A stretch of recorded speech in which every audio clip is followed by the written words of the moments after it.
हृदय से स्वागत है।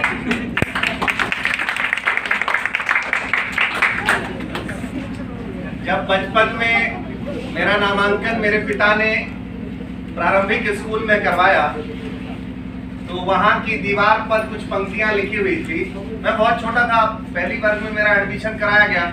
दीवार पे जो लिखा था उसे मैं जैसे तैसे पढ़ने की कोशिश करता था, पढ़ नहीं पाता था, लेकिन प्रेयर में जब जब खड़ा रहता था मैं उसी दीवार की तरफ देखता था कि उसमें आखिर लिखा क्या है। इतनी बड़ी दीवार है इस स्कूल की और इसमें और कुछ नहीं लिखा, केवल वही लिखा है। जो जो बड़ा होता गया मैं उस पंक्ति का मतलब समझता गया। मैं वो पंक्ति आज आपसे साझा करूं। Real education is that which enable you to stand on your own leg.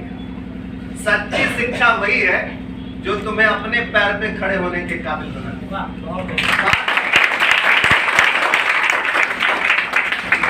और मैंने उसी पंक्ति को फॉलो किया। हमारे अभिभावक उतना भी सक्षम नहीं थे कि मैं होमवर्क करके स्कूल का जाता हूं कि नहीं जाता हूं, पता नहीं। मैं एग्जाम में कितने नंबर लाता हूं, मेरा कौन सा सब्जेक्ट वीक है, ये सब भी वो इवैल्यूएट नहीं कर पाते थे। मैं जिस बस्ती से आता था, जो पढ़े लिखे लोग थे वो बड़े बड़े शहरों में रहते थे। गांव में तो छोटे लोग, किसान लोग रहते हैं जिनका पढ़ाई से ज्यादा वास्ता नहीं होता है। और आज वही पिता को गली गली सुनने को मिलता है कि आपका बेटा पढ़ा है। इस चीज का प्रमाण वह कई जगह जा करके दे रहा है, क्योंकि मेरा काम भी वही है जो मैंने सीखा है।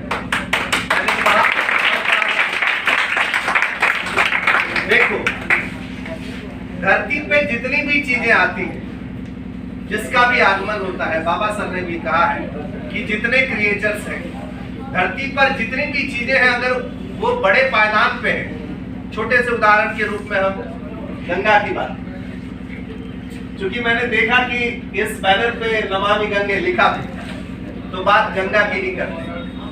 गंगा को लेकर के कुछ पंक्तियां हैं कि कब फूटा गिरी के अंतर से, गिरी मतलब पहाड़, कब फूटा गिरी के अंतर से, किस अंचल से उतरा नीचे, किस घाटी से बहकर आया समतल में अपने को खींचे। गंगा ऐसे ही गंगा नहीं होती।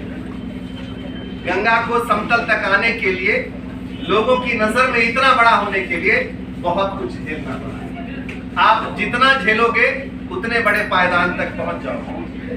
दूसरी बात कि पढ़ लिख करके अगर तुमने कुछ किया नहीं, कुछ नहीं किया। नालंदा यूनिवर्सिटी के सिलेबस को देखो मेरे भाई। आज इंफॉर्मेशन टेक्नोलॉजी के दौर में जिसने हम सबों से रोजगार को छीना है, छोटका उदाहरण के रूप में आगे बुझियो जे एकटा ट्रैक्टर पर पहले एकटा ड्राइवर हो चले, तीनटा माइट काटे चले, हाँ दूटा बैसल रहे चले ट्रैक्टर पर, जता माइट खसबे ले जेते ओता माइट खसे थे। आज के तारीख में की हो रहा है, ट्रैक्टर वही है, काम भी वही होता है। बड़ी सी मशीन लगी है, नहीं वो नहीं जो मिट्टी को ऐसे ऐसे करके, नहीं तो 3 लोगों के रोजगार खा गया। और फिर ट्रैक्टर जिसको मिट्टी जाकर के जहां पे अनलोड कर देना है, गिरा देना है, उसमें हाइड्रोलिक सिस्टम आ गया, वो क्या करेगा, गिरा देगा। बेरोजगारी के पीछे कौन है, उसको आप पकड़ नहीं पाए। अगर कारी साव मुर्शीद जी के दुकान खूब चली है तो सबसे सिलौनी के रख लेती दुकान में। देश प्रगति पर है, इसका प्रमाण या इसका परिचय ये होगा कि देश के हर व्यक्ति को देश रोजगार दे पा रहा है कि नहीं दे पा रहा है। मेरे जैसे लॉजिकल व्यक्ति को टीवी के उतने बड़े चैनल्स पे अभी जगह नहीं मिली। जिस दिन मिलेगी उस दिन रोजगार की परिभाषा और बेरोजगारी का आलम मैं अच्छे से स्पष्ट करूं। जिस दिन मिल गया तो ठीक है, घर में भी बहुत सारे पत्रकार लोग हैं, वैसा मौका नहीं आया है, जाऊंगा तो बताऊंगा। आप इतना समझ के रखो, मैं हैंडीक्राफ्ट की बात कर रहा था। हैंडीक्राफ्ट क्या है, हस्तकला। पहले सरकारी स्कूल में इम्तिहान के बाद एक दिन होता था हस्तकला, गांव घर में झाड़ू बहारू करे थे, कुछ कुछ लोग बना करके ले जाते थे। आज हम इतने आलसी हो गए कि हम कुछ बनाते नहीं, कुछ नहीं बनाते, सब रेडीमेड। झाड़ू भी खरीदने के लिए बाहर जाते हैं। अगर एक महीने में एक झाड़ू टूटता है तुम्हारे घर में, तो 12 महीने में 12 टूटते होंगे। एक की कीमत से 12 की कीमत निकालो और कहां गया है।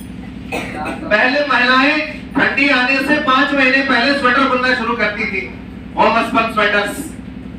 आज हम आप हाथों के बुने हुए स्वेटर पहन नहीं रहे। रोजगार गया ना। स्किल पर जितनी चर्चाएं हुई हैं, उसके लिए आपको बारीकी से पढ़ना पड़ेगा। जरा इंडस्ट्रियल रेवोल्यूशन को पढ़िए, औद्योगिक क्रांति को थोड़ा ठीक से पढ़िए, आपको इंडस्ट्रियल रेवोल्यूशन समझ में आएगा और फिर तब आप उसका विकल्प तैयार कर पाओगे। आलस्य ही मनुष्य नाम शरीरस्थो महारणको, ये सबको पता है। क्या आप आलसी हो गए? सोशल मीडिया पे हो, लेकिन तलाशना क्या है वो नहीं तलाश रहे हो।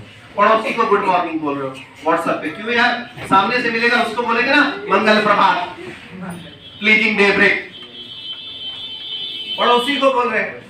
आप सोशल मीडिया पे अगर दोस्ती ही करते हैं तो अदर स्टेट्स वाले से करिए, अपने क्लास के बच्चों से करिए। आपका क्या सिलेबस है, उसका क्या सिलेबस है, वो क्या प्रिपरेशन करता है, आप क्या करते हो, उसका मेथड क्या है, उसके टीचर उसको क्या पढ़ा रहे हैं, आपको क्या पढ़ा रहे हैं। तो क्या होगा ना कि किसी भी चीज को कहने से पहले टी.एस. एलियट कहते थे कि आप किसी चीज को इंटरप्रेट करने से पहले उस पर प्रॉपर एनालिसिस करो, और जो कुछ भी आपने एनालिसिस किया है उसको खुद से इवैल्यूएट करो, और तब जो चीजें फैक्ट फाइंडिंग होती है उसी को इंटरप्रेट करो। लेकिन इन चीजों को लागू कौन करता है? कहता तो है, पढ़ता है बचपन से, सदा सच बोलना चाहिए। आपसे पूछूं कि सप्ताह के एक दिन का नाम बताओ जिस दिन तुम केवल सच बोलते हो, तो पता है। हालात यही है, बड़ी बड़ी चीजें केवल पढ़ने और सुनने से कुछ होने वाला नहीं है। सवाल यह है कि नो रिजल्ट यूजलेस प्रोडक्ट। अगर पढ़ करके तुमने कोई रिजल्ट नहीं दिया, मान लो इंटरमीडिएट में तकरीबन 15 लाख बच्चे अभी भी एग्जाम देकर के आए फरवरी महीने में। इंटरमीडिएट के बच्चे जो 15 लाख बच्चे पढ़ाई किए हैं, उसको शिक्षक पहले दिन से यह सोचकर पढ़ाते यह बच्चा बड़े होकर के अगर कुछ बन जाएगा तो यह 15 लाख परिवार का है। वह 15 लाख परिवार का आर्थिक विकास होगा तो स्टैंडर्ड ऑफ लिविंग चेंज हो जाएंगे। अगर 15 लाख बच्चों के परिवार में औसतन 5 ही लोग हैं तो 75 लाख मतलब नियर अबाउट 1 करोड़ लोगों के परिवार को हर साल सुधार सकती है सरकार। लेकिन सरकार को ये बात बताएगा, सरकार को ये बातें जाकर के बताएगा कौन कि आप बच्चों को स्किल्ड करो। अगर आप उनको स्किल्ड नहीं कर पा रहे, उनके अंदर कौशल डेवलप नहीं कर पा रहे, तो फिर आप उनको कहीं ना कहीं बेरोजगारी की ओर धकेल रहे हैं। ऐसा करिए मत, समझ गए ना। और इन चीजों को समझो। बचपन की एक कविता है आपकी, बचपन में आपने पढ़ा होगा। मैं भी कोशिश करता हूं कि उस कविता को आपके सामने थोड़ा सा पढ़ दूं। सुनिए वो कविता थी क्या। यह जीवन क्या है, निर्जर है, मस्ती ही इसका पानी है, सुख दुख के दोनों तीरों से चल रहा राह मनमानी है। कब फूटा गिर के अंतर से, किस अंचल से उतरा नीचे, किस घाटी से बहकर आया, समतल में अपने को खींचे। निर्जल में गति ही यौवन है। तेरी गति रुक गई ना, तो आराम कर रहा है, काम करने के टाइम में आराम कर रहा है, मतलब तू सजीव नहीं, तू सजीव नहीं। केवल तुमने ये पढ़ा है परिभाषा में साइंस वाले बच्चों कि सांस लेते हैं, ग्रो करते हैं तो हम सजीव हैं, ऐसा नहीं है। तुम इनएक्टिव हो तो तुम नॉन लिविंग। तुम्हारा प्लान क्या है? कोई सर बता रहे थे ना कि खेल के मैदान में उतरने से पहले खेल के नियमों को समझिए, तभी आप स्कोर अच्छा करेंगे।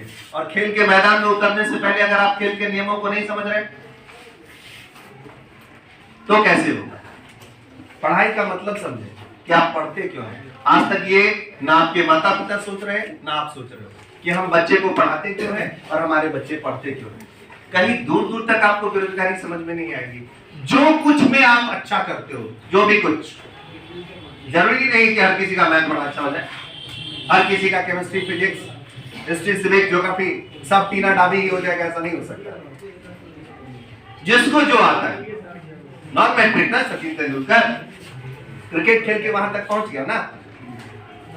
और मैंने अपने क्लास में कहा हुआ है, बहुत सारे आर्ट्स के बच्चे बैठे हुए हैं, कि हम जिस धरा से हैं, यहाँ नालंदा और तक्षशिला जैसे बड़े बड़े यूनिवर्सिटीज हुए, हमारे बिहार की पहचान वो है कि यहाँ किसी का मन या दिल टूटता है तो मजनू नहीं बनता, वो माझी बन जाता है।